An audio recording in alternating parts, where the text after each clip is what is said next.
Assalamualaikum ya akhi ya ukhti.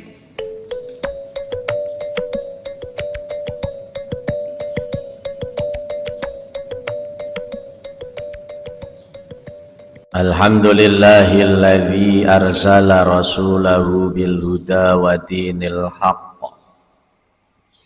liyudhhirahu 'alad dini kullihi walau karihal kafirun. Ashhadu an la ilaha illallah wahdahu la syarika lah wa ashhadu anna sayyidana Muhammadan abduhu wa rasuluh.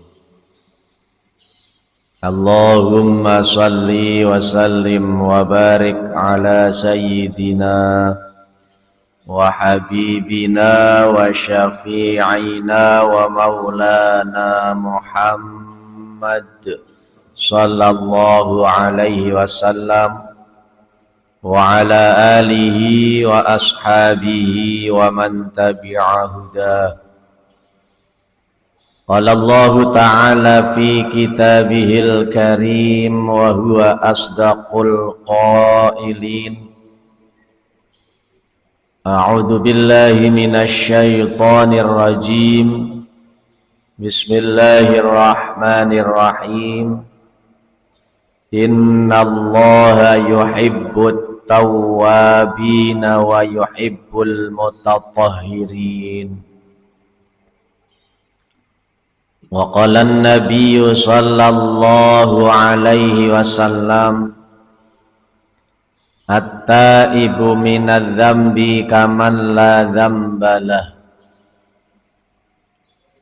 Wa qala aidha, innallaha yaqbalu taubata 'abdihi ma lam yugharrir. Shadaqallahul 'azim wa sadaqa rasuluhun nabiyyul habibul karim. Wa nahnu ala dhalika minasy syahidina wasyakirin walhamdulillahi rabbil alamin. Jamaah salat subuh Masjid Jami At-Taqwa yang sama-sama dimuliakan dan dirahmati oleh Allah Subhanahu wa ta'ala. Sebelum kita melanjutkan kajian kitab Tambighul Ghafilin, pada kesempatan pagi hari ini bertepatan dengan tanggal 26 Jumadil Ula 1445 Hijriah. Marilah terlebih dahulu kita bersama-sama memanjatkan puja dan puji serta rasa syukur kita kehadirat ilahi Rabbi Rabbil Alamin, Allah Subhanahu wa ta'ala yang tak henti-hentinya melimpah curahkan berbagai nikmatnya kepada kita sekalian.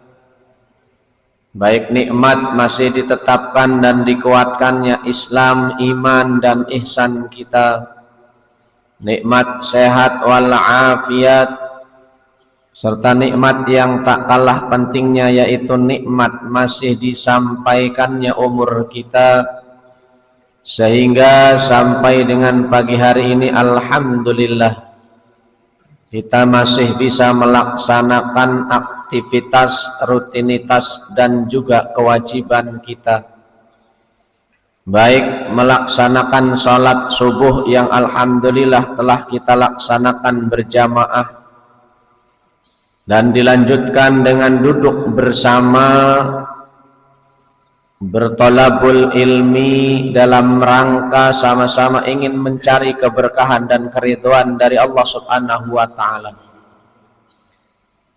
Mudah-mudahan dengan kita istiqomah menjalankan kewajiban-kewajiban ini, dosa-dosa kita semua diampuni oleh Allah Subhanahu wa ta'ala, dan mudah-mudahan langkah kaki dan niat kita dari rumah menuju majelis ini kelak akan menjadi sebab dimudahkannya langkah kita semua masuk ke dalam surga. Amin ya rabbal alamin. Salawat teriring salam marilah sama-sama kita sampaikan kepada junjungan kita, yaitu baginda Rasulullah sallallahu alaihi wasallam, berikut para keluarga, para sahabat, para pengikut dan juga umatnya ila yaumil qiyamah. Jamaah Masjid Jami At-Taqwa yang dirahmati oleh Allah Subhanahu wa taala, pagi hari ini kita masih menerangkan tentang bab taubat. Pada pertemuan terakhir kemarin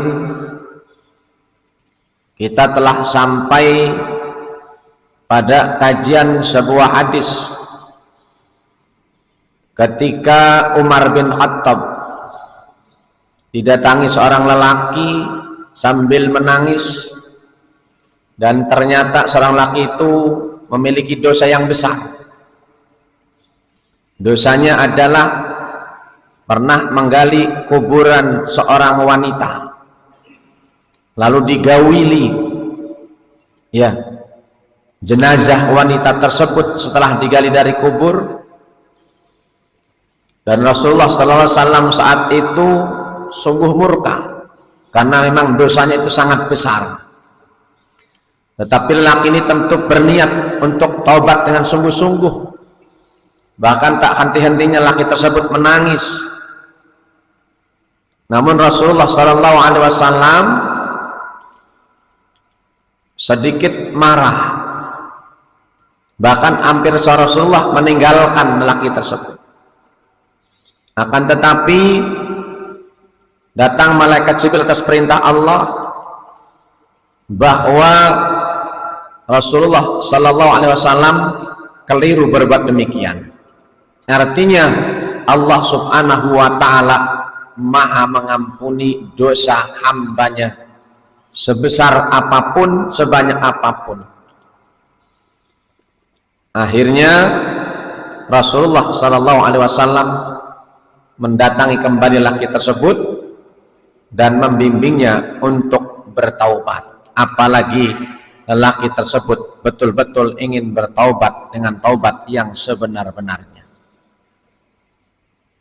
Oleh karena itu diriwayatkan dari Abu Bakar Al-Wasiti, annal ajalata minasyaiton,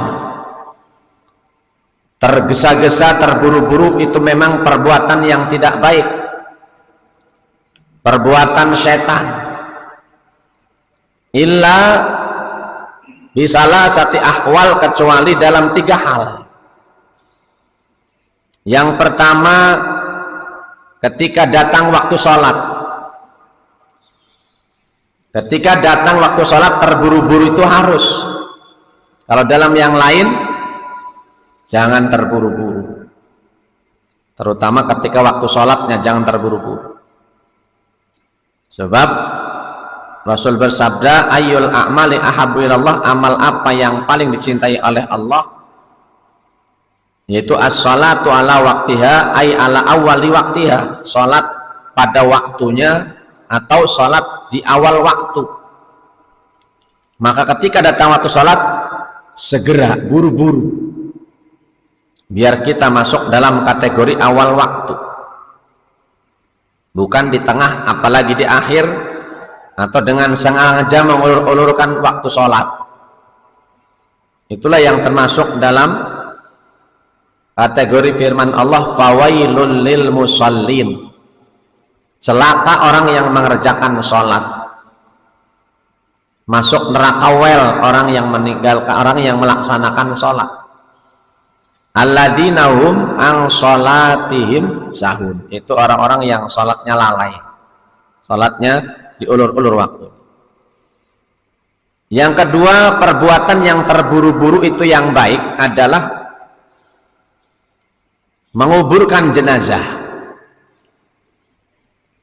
Jadi jenazah itu segera dikuburkan itu baik, kecuali mungkin ada suatu hal yang harus menjadikan jenazah ini agak ditunda, tidak buru-buru, mungkin karena ada keluarga yang jauh yang hendak melihat terakhir, daripada saudaranya tersebut, ya itu, atau satu hal yang lain karena mungkin penggaliannya sulit, umpamanya agak keras, nah, itu. Namun dalam hal ini terburu-buru menguburkan jenazah itu adalah dianjurkan dan sangat baik. Dan yang ketiga, inilah yang menjadi pembahasan kita, adalah segera bertaubat jika berbuat maksiat. Jangan tunggu lama-lama, jangan nanti-nanti, sebab kita tidak tahu kapan ajal kita datang. Ya, jadi berbuat maksiat segera, berbuat lagi segera. Ya, karena Allah akan terus mengampuni hambanya. Bahkan Allah berfirman, innallaha yuhibbut tawwabin. Allah cinta, Allah senang dengan orang-orang yang bertaubat dan orang-orang yang mensucikan diri. Salah seorang ulama hikmah, al-hikmah, beliau berkata, taubat seseorang itu bisa dilihat dari 4 hal. Taubat seseorang bisa dilihat dari 4 hal. Yang pertama, bisa mengendalikan lisannya dari ucapan-ucapan yang tidak berguna, menggunjing atau dusta. Ini taubat kita bisa dilihat dari 4 hal. Artinya orang yang taubatnya benar-benar taubat, taubatan nasuha, itu bisa dilihat dari 4 hal ini, kata sebagian ulama ahli hikmah. Di antaranya adalah mampu mengendalikan lisannya dari ucapan-ucapan yang tidak berguna. Ya. Karena Rasulullah juga bersabda, min husni islamil mar'i tarkuhu ma la ya'ni. Di antara baiknya kesempurnaan Islam seseorang itu ketika mampu meninggalkan sesuatu yang kurang berguna atau tidak ada gunanya. Bahkan ucapan-ucapan juga yang tidak berguna. La tuqsirul kalama bi ghairi dzikrillah. Jangan perbanyak ucapan dengan lisan kita ini selain zikir kepada Allah.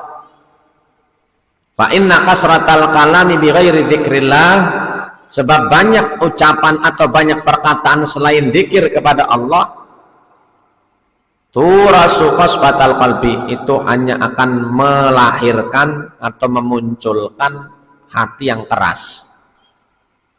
Fa inna abadallahi minan nas, dan sesungguhnya Allah itu paling jauh, atau manusia yang paling jauh dari Allah itu adalah al-qalbul qasi, orang yang hatinya keras. Maka orang yang betul-betul taubat, lisannya mampu dikendalikan dari ucapan-ucapan yang kurang berguna, apalagi ghibah atau dusta, menggunjing orang. Ya, maka berhati-hati, karena masaknya sekarang ini, situasi kondisinya sekarang ini memang banyak mengarah dengan teknologi yang begitu canggih, kita menggunjing. Ya, maka lebih baik kita perbanyak lisan kita dengan zikrullah atau zikir kepada Allah. Yang kedua, kata ulama al-hikmah, taubat seseorang itu bisa dilihat dari dalam hatinya, yaitu hilangnya rasa dengki dan permusuhan. Dengki dan permusuhan, al-hasad wal adawah. Tidak ada lagi rasa dengki dan permusuhan. Dengki itu dalam bahasa Arab artinya hasud, iri terhadap nikmat yang ada pada orang lain, iri terhadap kesenangan orang lain, sehingga hasud ini adalah penyakit yang berbahaya. Orang yang ketika dalam hatinya masih ada sifat dengki, ini akan sulit untuk berbuat kebaikan. Karena dengki itu ketika sudah mendarah daging, nempel dalam hati seseorang, dia akan melakukan perbuatan-perbuatan maksiat, perbuatan dosa yang lain. Makanya pantas kata para ulama, saya heran dengan orang yang berbuat dengki. Dia menyakiti orang lain tapi badan dia yang sakit. Dia menyakiti orang tapi dia sendiri yang sakit. Itulah hasud. Ya. Makanya Rasulullah SAW bersabda, iyyakum wal hasada fa innal hasada ta'kulul hasanati kama ta'kulun naral hatobah. Ya.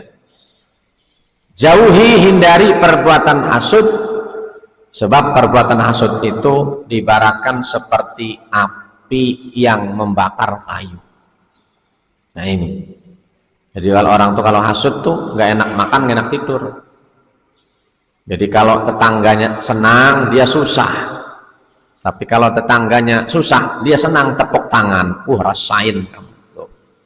Tapi kalau tetangganya senang, waduh pusing dia. Kurang ajar. Dari mana?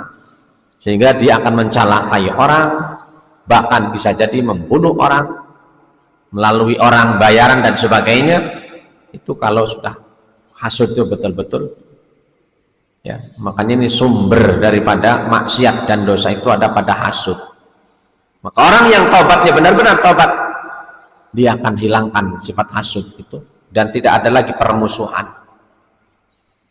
Karena dia akan selalu memaafkan, meminta ridho, meminta halal kepada orang yang pernah dia sakiti.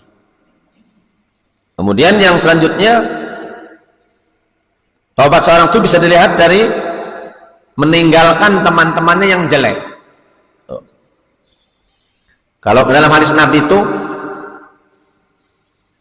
man taba walam yubaddil ashabahu fahuwa kadzabun laisa bitaibin. Barang siapa orang yang ngakunya bertaubat tapi tidak mengganti teman mainnya, teman kumpulnya, teman duduknya, bahwa kadzab, maka berarti dia bohong, pendusta. Falaisa bitaibin, bukan orang bertaubat. Artinya kalau orang bertaubat dulu suka judi, suka minum-minuman, ya, maka kalau taubatnya benar-benar taubat, dia ganti temannya, tidak bergaul lagi dengan teman yang suka judi, suka mabok, suka nyambung ayam. Walaupun tidak ikut minum, tidak ikut judi, tidak nyambung ayam, jangan berada di lokasi. Ya, senang tidak senang, enak nggak enak, ganti teman kumpulnya, teman mainnya, teman ngobrolnya. Sebab kalau kita masih saja kumpul dengan mereka, bergaul dengan mereka, walaupun kita tidak berbuat, sama saja. Makanya kata Nabi dalam sebuah hadis, orang yang dekat-dekat dengan orang penjual yang minyak wangi, walaupun kita nggak kebeli karena mahal, insya Allah kita ikut harum, ikut wangi, padahal kita nggak beli, ya, tapi ikut harumnya. Tuh. Kalau kita dekat-dekat dengan orang soleh, para wali, para kiai, para ulama, insya Allah kita akan dapat keberkahan. Sebaliknya, kalau kita kumpul dengan pandai besi, ya, walaupun kita tidak terbakar, tapi kita kena asapnya, ya, itu sama bau asapnya kita. Padahal kita enggak megang-megang apinya atau tidak, ya, dekat-dekat sekali dengan apinya, pasti, atau tidak ikut-ikutan dalam urusan pandai besinya itu, tapi tetap kita dapat asapnya. Itu kata Nabi. Maka ganti teman mainnya, ya, teman kumpulnya. Kalau ingin dikatakan orang yang sungguh-sungguh dalam bertaubat. Kemudian yang keempatnya, musta'idan lil maut, selalu siap menghadapi kematian. Selalu siap, kapanpun, dimanapun harus siap. Lah bukti siapnya apa? Dengan memperbanyak amal soleh. Jangan ngaku, Pak siap mati, siap, tapi kelakuannya bergajul, ya, masih berbuat maksiat. Nah itu namanya bukan siap, menantangin, ya. Yang siap itu yang betul-betul, karena dia yakin kematian itu pasti tiba, datang, ajal itu sudah pasti ditentukan oleh Allah, maka dia bersiap-siap dengan memperbanyak amal soleh. Ibaratnya siap-siap karena kita mau pergi jauh, kita siap-siap bekalnya. Tuh. Makanya Allah berfirman, idza likulli ummatin ajal, setiap orang itu punya ajal masing-masing, la yastakhiruna sa'ata wa la yastaqdimun, apabila setelah datang ajal itu tidak ada seorang pun yang bisa menunda atau mempercepatnya kalau belum waktunya. Jangan mentang-mentang amalnya sudah banyak, ya Allah, udah saya pengen sekarang aja matinya, takut bulan depan masih saya bikin dosa lagi. Kalau belum waktunya ya belum. Ya. Sebaliknya, ya Allah, saya nantilah 10 tahun lagi pengen tobat dulu. Ya kalau waktunya sudah mati sekarang, ya sekarang. Tuh.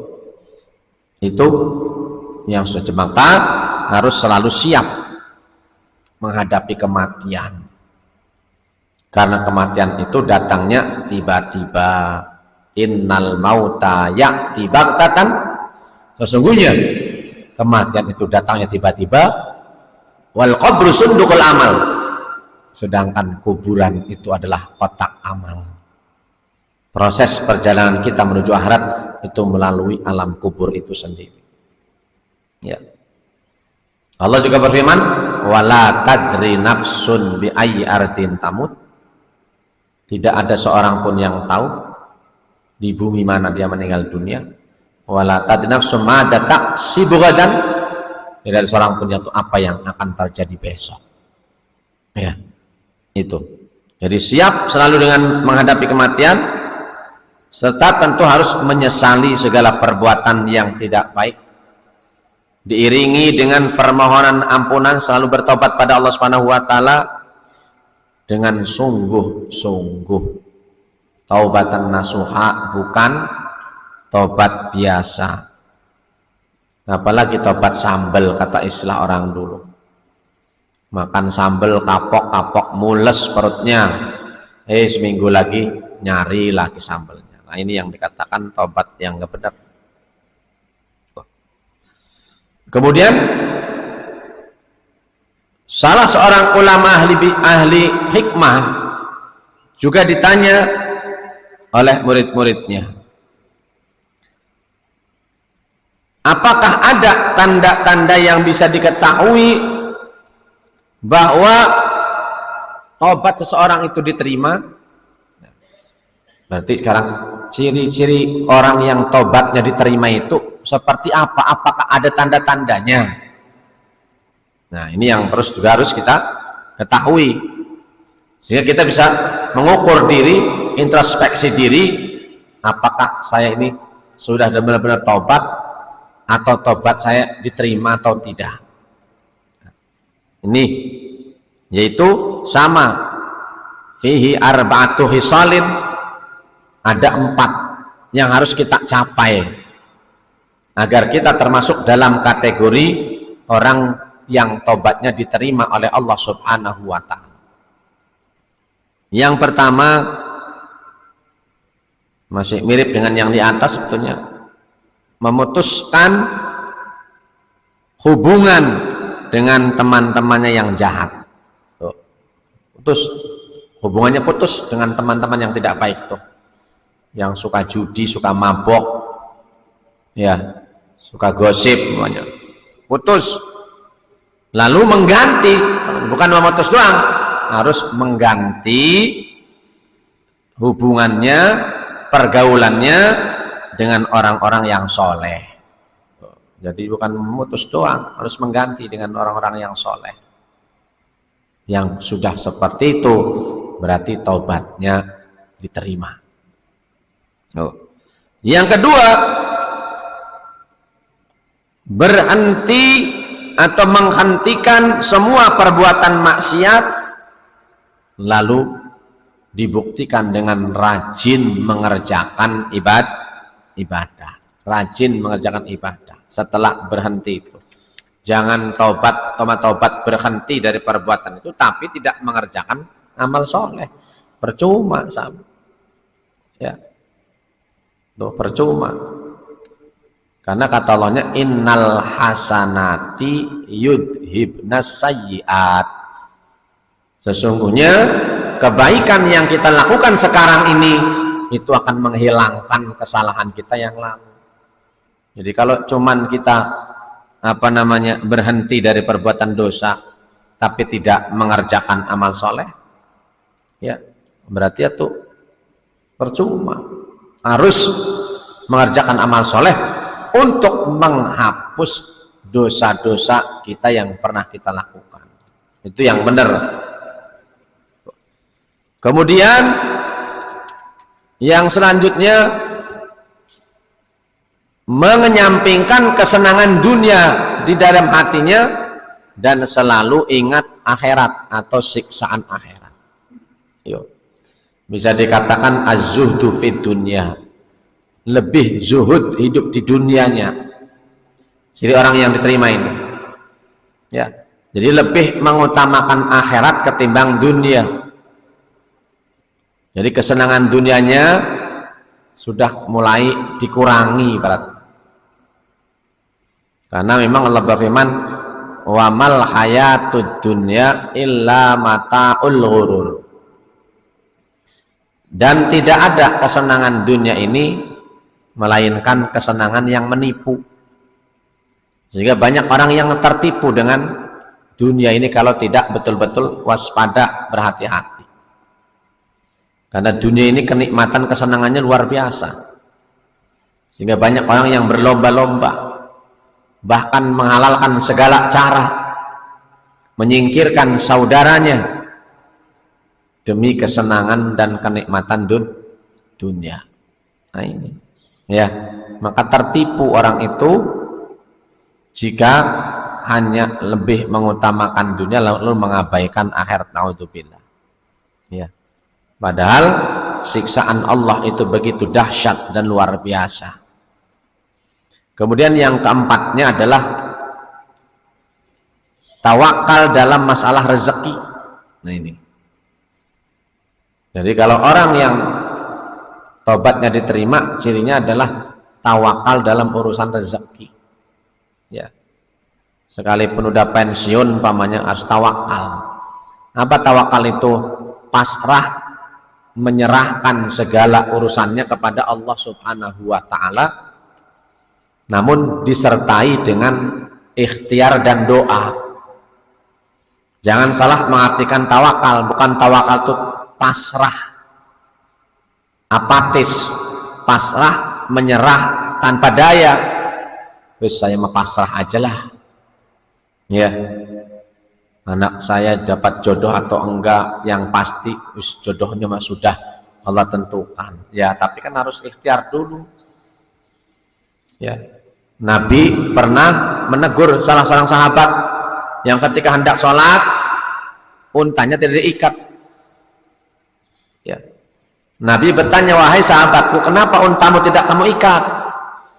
Ya Rasul, saya pasrah tawakal kepada Allah. Aduh, salah ini. Bukan begitu kata Rasul, kamu cara tawakal kamu. Ikat dulu untamu kuat-kuat, baru pasrah. Ya. Ini mah bawa motor, kuncinya dibiarin aja di motornya. Ya, lah pasrah aja lah. Wong nyatanya yang dirantai, yang motornya diikat di besi aja hilang katanya. Ya, itu diikat besi katanya. Lalu pasrah aja katanya. Lah, jangan begitu Kak. Ya, yang diikat di besi itu sudah benar tawakal. Cuman memang Allah berkehendak lain. Yang pastinya mah mau menggantikan motornya dengan yang baru. Ya, nah iya mestinya kalau bersyukur mah. Lah iya pasti.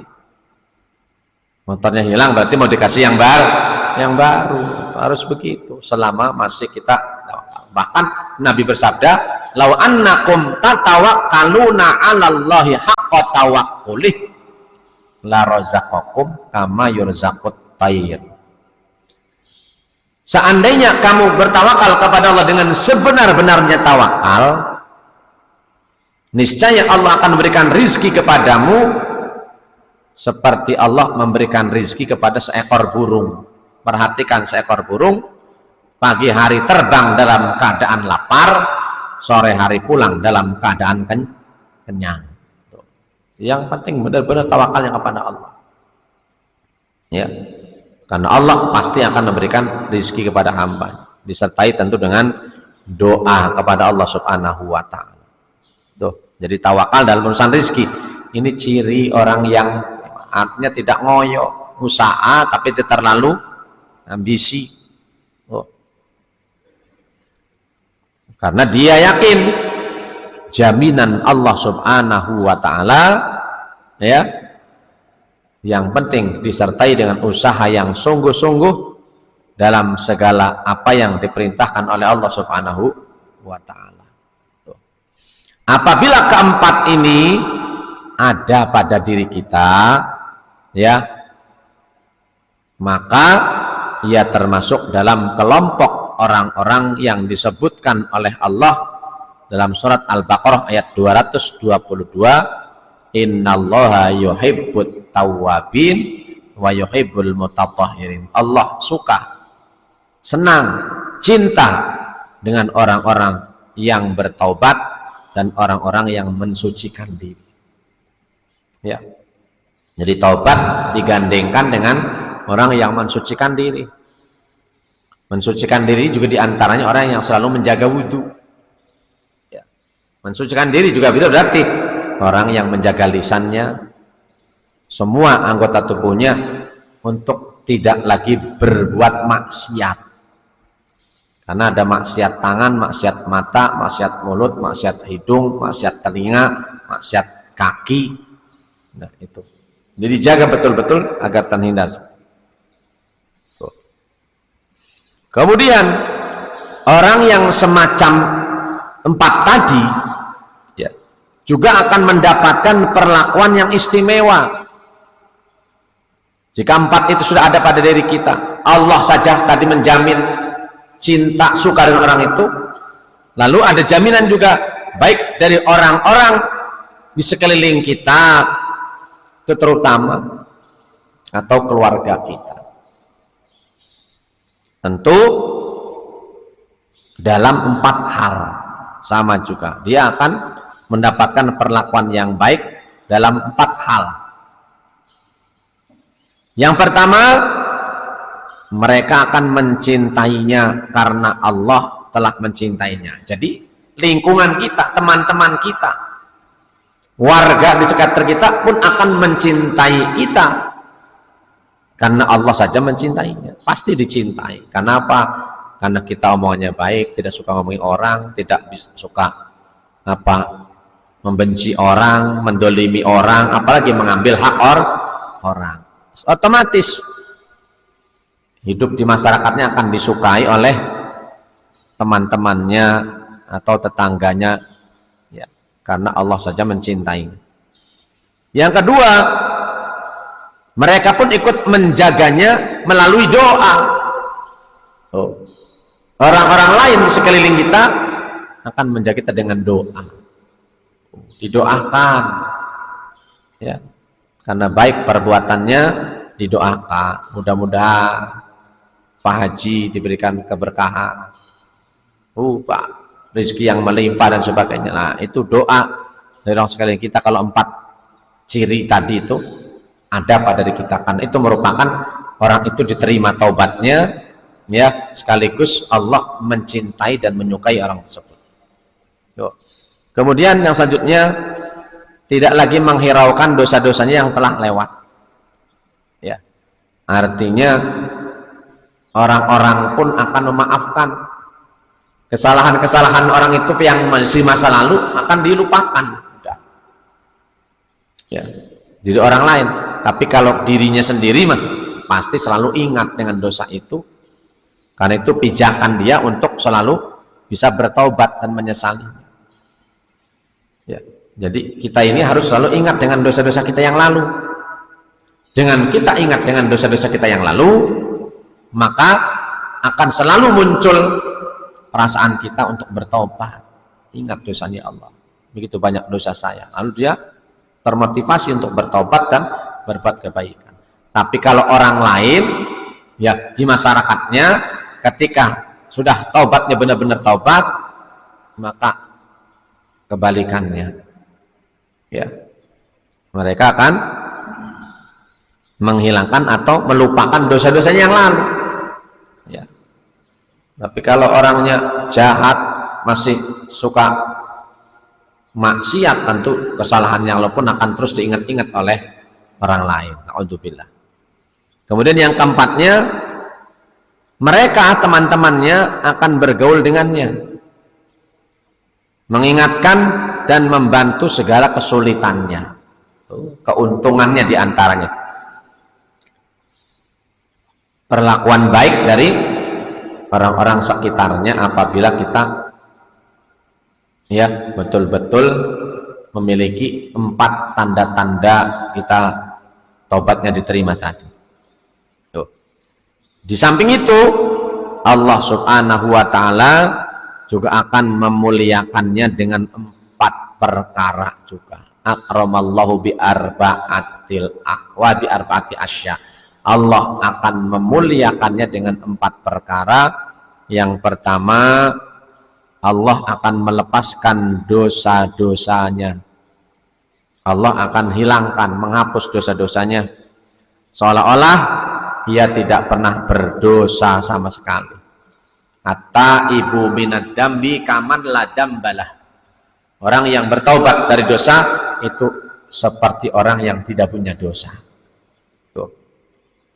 Itu keuntungannya orang bertaubat. Orang yang bertaubat itu seperti orang yang tidak punya dosa. Tuh. Kemudian yuhibbuhullah, Allah pun akan mencintainya.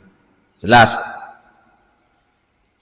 Kemudian yang ketiga, Allah memeliharanya dari godaan setan. Setan pun tidak berani dekat sama orang-orang yang taubat nasuha, karena selalu beristighfar dan mengucapkan kalimat la ilaha illallah. Kemudian yang keempat, Allah menjauhkan rasa takut dari dalam hatinya sampai ia meninggal dunia. Sampai akhir hayatnya, hidupnya diliputi dengan ketenangan, dihilangkan rasa takut, susah dan sedih oleh Allah Subhanahu wa taala. Tatanazzalu alaihimul malaikatu alla takhafu wa la tahzanu wa absyiru bil jannati allati kuntum tu'adun. Ya. Jadi Allah menyuruh malaikat turun ya ke dunia agar menghilangkan semua sifat takut, khawatir, sedih dan sebagainya. Wa absyiru, lalu berikan malaikat kabar gembira kepada mereka yang memiliki 4 tanda-tanda taubatnya diterima tadi, ya, berikan kabar gembira wahai malaikat bil jannah, dengan akan dimasukkannya mereka ke dalam surga allati kuntum tu'adun, yang mana Allah telah menjanjikan kenikmatan surga itu ya kepada kita semuanya. Tuh. Jadi ini perlakuan dari teman-teman di sekeliling kita dan perlakuan dari Allah Subhanahu wa taala bagi orang-orang yang memiliki 4 tanda-tanda taubatnya diterima tadi. Tuh. Oleh karena itu, mari kita betul-betul jadikan hadis-hadis dan nasihat ulama-ulama ahli hikmah tadi motivasi kepada diri kita agar kita terus senantiasa menjadi orang-orang yang bertaubat kepada Allah Subhanahu wa taala. Karena Rasulullah sallallahu alaihi wasallam selalu merasa dirinya banyak dosa, sehingga bukti Rasul merasa banyak dosa padahal beliau sudah mendapatkan jaminan langsung dari Allah bahwa beliau akan dimasukkan ke dalam surga, dan dosanya, kesalahannya jika ada akan diampuni, itu jika ada. Sedangkan Rasulullah adalah maksum, terbebas, terhindar dari perbuatan maksiat atau dosa. Tuh. Tapi apa yang dilakukan Rasulullah? Rasulullah mengaku banyak dosanya dan bertaubat setiap hari 100 kali. Ya. Rasulullah 100 kali dalam sehari membaca istighfar. Kalau kita dosanya banyak, belum ada jaminan kita masuk surga, tapi istighfarnya masih sedikit, maka kita ingat, kita perbanyak istighfar, karena itu senjata kita agar bisa selamat nanti di hadapan Allah Subhanahu wa Ta'ala. Ya, itu mungkin kajian terakhir atau menyelesaikan dari bab taubat yang 2 minggu yang lalu, ya, dan juga minggu kemarin. Ya, sekali lagi mudah-mudahan Allah Subhanahu wa Ta'ala membimbing kita, memberikan kesabaran kepada kita untuk selalu bertaubat dan bisa mengingat dosa dan kesalahan yang lalu, serta mengisi kehidupan yang sedang kita jalani ini, akhir-akhir atau sisa akhir usia kita ini, dengan memperbanyak amal-amal soleh. Karena amal soleh itu begitu banyak bentuknya, ya. Upayakan yang kita mampu melaksanakannya, seperti sholat dengan berjamaah, kemudian sholatnya dengan awal waktu, lalu diikuti dengan amalan sunnah, qobliyah, ba'diyah, ya, tahajud, duha, witir, dan lain sebagainya. Ikuti dengan semua itu, insya Allah kita akan digolongkan kepada orang-orang yang husnul khatimah. Amin ya rabbal alamin. Itu saja mungkin, sambil nunggu waktu suruk. Jika ada pertanyaan tambahan dari bapak-bapak semua, baik terkait dengan yang saya sampaikan pagi ini ataupun materi yang sebelumnya yang belum sempat ditanyakan, kami persilahkan. Silakan. Orang yang taubat harus melaksanakan salat taubat. Itu biasanya kalau habis melaksanakan dosa-dosa yang besar, ya, seperti zina, mabuk-mabuk, mencuri dan sebagainya. Bahkan dianjurkan juga mandi taubat, sunnah mandi taubat, ya, itu biar suci juga badannya kan, karena bekas nempel-nempel minuman keras atau apa umpamanya kan, ya, nempel-nempel, ya, wanita-wanita yang kurang baik umpamanya kan, seperti itu. Artinya badan ini bekas itu. Kemudian sholat sunnah taubat itu sebetulnya bagi kita pun juga tidak jadi masalah. Kalau kita melaksanakan sholat sunnah taubat tidak masalah sebelum kita beristighfar. Itu menunjukkan bahwa kita ini selalu masih merasa punya dosa, mengingat dosa kita yang lalu. Setelah sholat sunnah taubat kita baca istighfar, mengingat dosa-dosa kita yang lalu. Mungkin itu lebih afdolnya lah seperti itu, ya. Tapi kalau kita kan paling dosa-dosa kecil, ya cukup dengan istighfar saja. Sholatnya mungkin sholat hajat, sholat tahajud umpamanya. Kalau semua dilaksanakan, alhamdulillah. Umpamanya sholat taubat dulu, baru sholat hajat, baru sholat tahajud, dan ditutup dengan witir umpamanya di akhirnya, silahkan. Itu bagi orang-orang yang punya waktu panjang umpamanya, jadi bangunnya harus minimal jam 3 atau setengah 3 biar sampai subuh itu sholat taubat dulu, baru sholat hajat, baru sholat tahajud. Ya, kalau kita udah cukup tahajud saja, udah semua hajatnya, istighfarnya setelah tahajud itu. Terutama kalau malam hari. Karena kalau sholat hajat, sholat taubat itu siang pun boleh. Cuman kalau sholat tahajud kan harus malam setelah tidur, dan utamanya di sepertiga malam terakhir. ya 3:30 sampai waktu subuh, itu yang terbaik. Kalau sholat taubat mas siang-siang juga boleh. Saya niat sholat sunnah taubat 2 rakaat karena Allah. Sholli sunnata taubati rakaataini lillahi ta'ala. Itu baca apa saja, setelah itu kita perbanyak istighfar seraya mengingat kesalahan dan dosa-dosa kita di masa lalu. Ya, karena yakin Allah pasti mengampuni dosa-dosa kita. Itu Pak Haji. Jadi yang namanya ada istilah sholat taubat itu seperti itu. 2 rakaat saja cukup.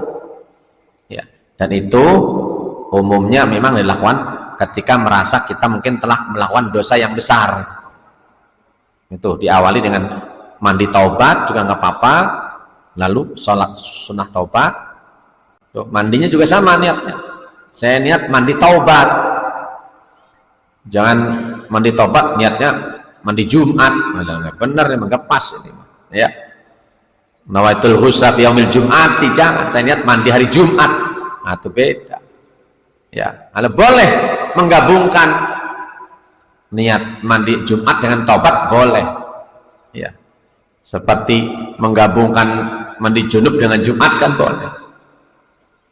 Makanya ada hadis tuh baik sekali tuh hubungan suami istri siang menjelang mau mandi Jumat, itu bagus itu.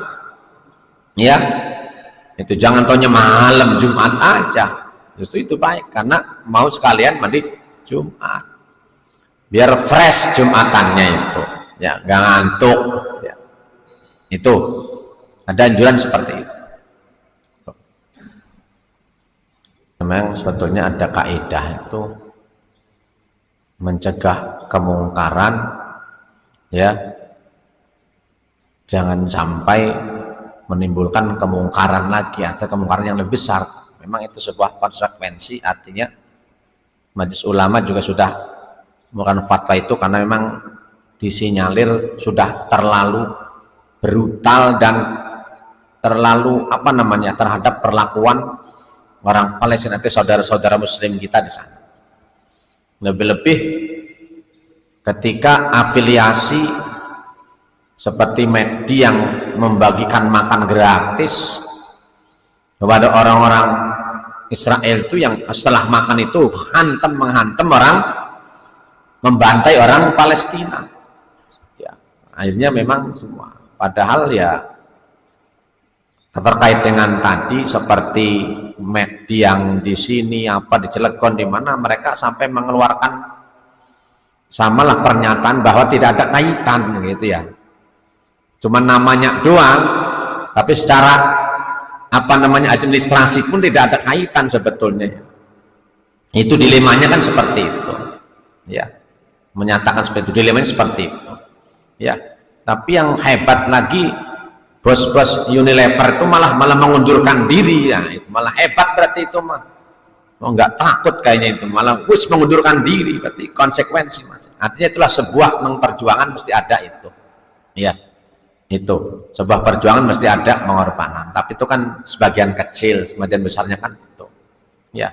Tapi juga mungkin sampai ada waktunya Majelis Ulamanya ini boykot ini zaman waktu, karena memang jelas kan beda, kayak di Cilegon, di kita di mana kan soalnya nggak ada kaitan, cuman merek doang. Akhirnya imbasnya semua di negara-negara malah ya di Mesir diturunkan itu bendera yang memang berlabel-label itu. Cuman di kita masalahnya solusi Majelis Ulama ini untuk orang-orang Islam yang bekerja di pabrik-pabrik yang diboikot itu bagaimana, ada solusinya mestinya kan seperti itu saja. Jadi bagaimana hukumnya? Ya enggak bagaimana sebetulnya mah mengikuti fatwa Majelis Ulama Indonesia, konsekuensi. Mudah-mudahan bismillah niat karena Allah, dari situ dapat pekerjaan yang lain, itu aja. Ya, karena juga mungkin nggak semuanya lah dipecat, bahkan mungkin nggak dipecat, cuman ya dikurangi honornya atau apa kan mungkin seperti itu. Ya, harus mengikuti intinya, karena ini fatwa Majelis Ulama Indonesia. Loh, ya selama belum dipecat ya kerja aja di situ nggak apa-apa kan gitu. Tapi nggak usah mengundurkan diri. Kalau kan kita tadi itu, toh kita ini nggak pernah mengirimkan bantuan kepada mereka, begitu. Nggak pernah mengirimkan bantuan mereka. Yang itu mah yang di sana, yang ini mah jangan begitu. Selama itu memang nggak ada, bahkan mereka menyatakan justru kami juga peduli, bahkan memberikan kepada orang Palestina. Oh, gitulah itu mah. Kembali kepada nafsi-nafsi tadi itu, ya. Wis pasrah sama Allah saja. Yang jelas memang betul-betul. Nah, untuk kan nama itu susah kayak kalau semua dipukul rata mah. Ya. Kalau ada satu ulama umpamanya tidak benar, ulama jelek semua juga sama kan kaitan seperti itu. Itu kalau saya seperti itu. Tapi tetap kita ya sebagai ini ya patuhi saja. Sementara kita memang bagi kita konsumen ini ya, karena ada fatwa yang nggak makan dulu di Starbucks mamnya pizza, walaupun kita seneng makannya begitu ya sementara kan begitu. Ya, jangan makan dulu sambil menunggu waktu. Nah, itu. Atau klarifikasi nanti ya itu mesti didengarkan. Bahwa setiap daerah itu beda-beda kan. Itu Pak Haji, seperti itu. Baik, mungkin Pak Haji ya, karena sudah waktunya suruh, kita tutup kajian pagi hari ini dengan membaca doa Kafatul Majid. Subhanakallahumma bihamdika asyhadu an la ilaha illa anta astaghfiruka wa atubu ilaik bi rahmatika arhamar rahimin walhamdulillahirabbil alamin. Adani Allah wa iyyakum ajma'in wallahu al-muwaffiq ila aqwamit thoriq. Assalamualaikum warahmatullahi wabarakatuh. Waalaikumsalam warahmatullahi wabarakatuh.